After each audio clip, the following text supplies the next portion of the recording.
Hello students, मैं अनिता त्रिपाठी स्वागत करती हूं आपका आपके अपने यूट्यूब चैनल इच1 टीच1 में।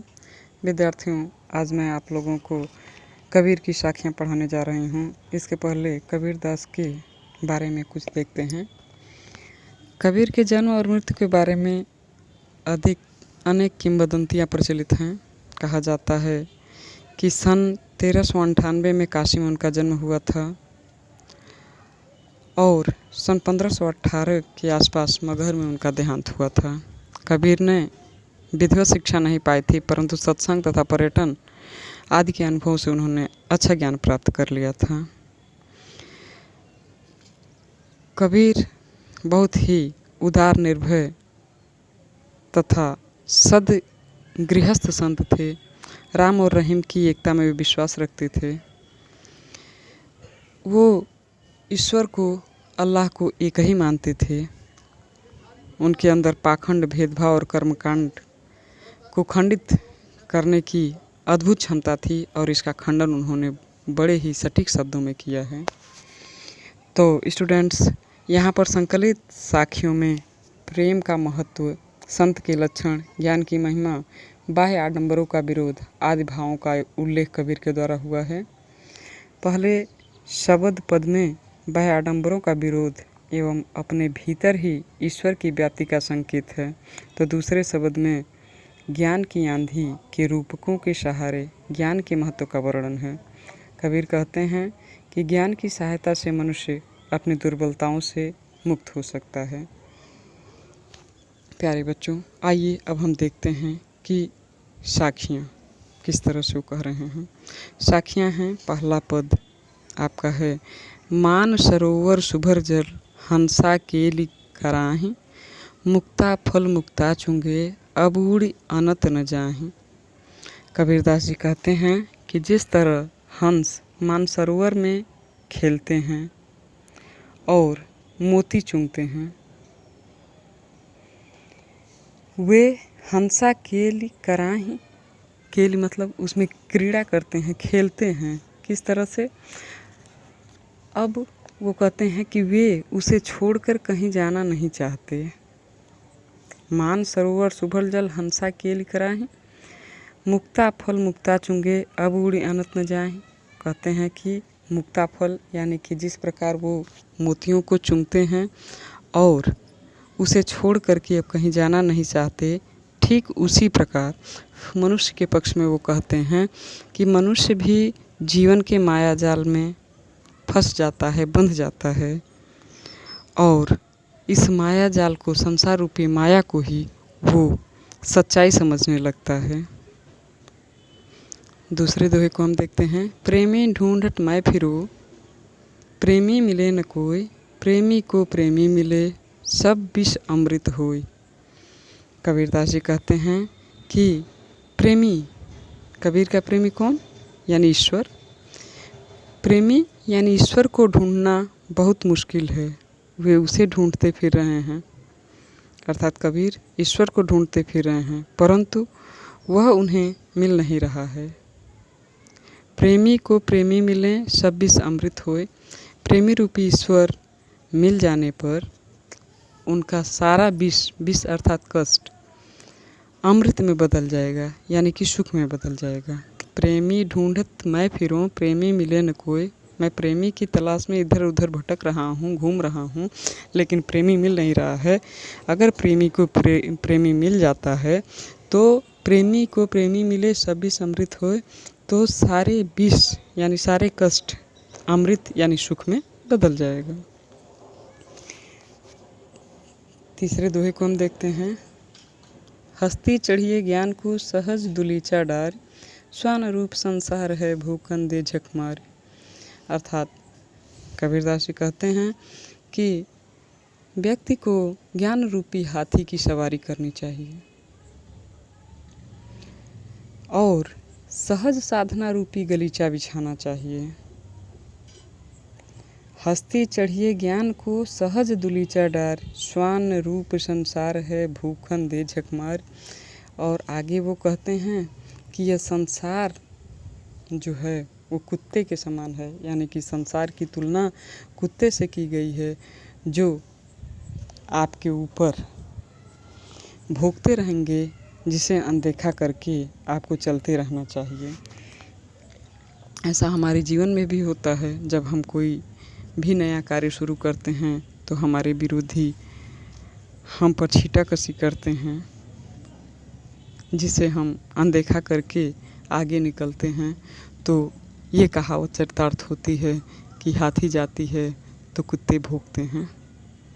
इसी को कबीरदास जी ने अपने इन दोहे के माध्यम से समझाना चाहा है कि ये जो संसार है ये कुत्ते के समान है,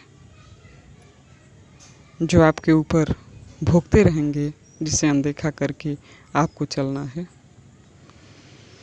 श्वान यानी कुत्ता, भूकन यानी भौंकते हैं। चौथे दोहे पे हम आते हैं। चौथा दोहा है, पखा पखी के कारणे सब जग रहा भुलान, निरपख होई के हरि भजे सोई संत सुजान। अर्थात कबीरदास जी कहते हैं कि ये दुनिया पक्ष विपक्ष के कारण सारा संसार आपस में लड़ रहा है।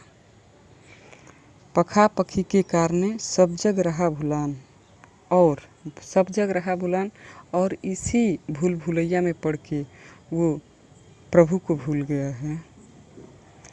निरपख होई के हरि भजे सोई संत सुजान। जब व्यक्ति इन सब झंझटों में पड़े बिना निष्पक्ष होकर प्रभु भजन में लगेगा, वही सच्चे अर्थों में मनुष्य होगा। कबीरदास का कहना है कि पक्ष विपक्ष के कारण सारा संसार आपस में लड़ रहा है और इस भूल भलैया में पड़कर प्रभु को भूल गया है। जब व्यक्ति इन सब झंझटों में पड़े बिना निष्पक्ष होकर प्रभु भजन में लगेगा, वही सही अर्थों में मनुष्य होगा। पांचवें दोहे की तरफ हम बढ़ते हैं। हिंदू मुआ राम कही, मुसलमान खुदाई, कहे कबीर सुजीविता, सो दूहू के निकट न जाए। कबीरदास जी कहते हैं कि हिंदू राम राम, मुसलमान खुदा खुदा कहते मर जाते हैं, उन्हें कुछ हासिल नहीं होता।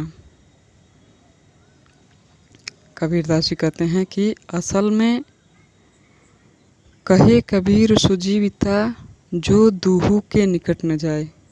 कबीरदास जी कहते हैं कि असल में वह व्यक्ति ही जीवित के समान है, जो इन दोनों ही बातों से अपने आप को अलग रखता है। वही व्यक्ति सच्चे अर्थों में संत है, साधु है। कहने का अर्थ ये है कि हिंदू राम राम का भजन करते हुए, मुसलमान खुदा खुदा को याद करते हुए मर जाता है, उन्हें कुछ भी हासिल नहीं होता। कबीरदास जी कहते हैं कि असल में वह व्यक्ति ही जीवित के समान है, जो इन दोनों ही बातों से अपने आप को अलग रखता है। छठे दोहे की तरफ हम बढ़ते हैं। काबा फिर काशी भया, राम ही भया रहीम, मोट चून मैदा भया, बैठी कबीरा जीम।